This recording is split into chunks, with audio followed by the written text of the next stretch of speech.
وَلَقَدْ خَلَقْنَاكُمْ ثُمَّ صَوَّرْنَاكُمْ ثُمَّ قُلْنَا لِلْمَلَائِكَةِ اسْجُدُوا لِآدَمَ فَسَجَدُوا إِلَّا إِبْلِيسَ لَمْ يَكُنْ مِنَ السَّاجِدِينَ۔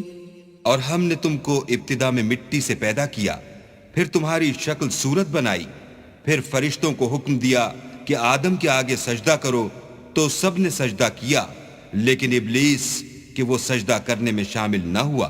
قال ما منعك ألا تسجد إذ أمرتك قال أنا خير منه خلقتني من نار وخلقته من طين۔ اللہ نے فرمایا جب میں نے تجھ کو حکم دیا تو کس چیز نے تجھے سجدہ کرنے سے باز رکھا؟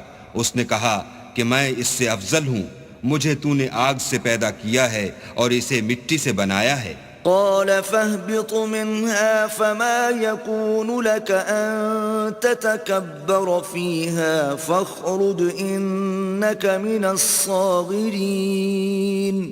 فرمایا تو بہشت سے اتر جا، تجھے شایع نہیں کہ یہاں غرور کرے، پس نکل جا، تو ذلیل ہے۔ قال انظرني إلى يوم يبعثون۔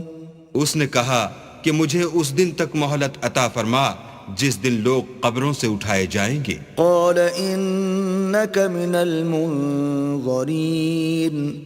فرمایا اچھا تجھ کو مہلت دی جاتی ہے۔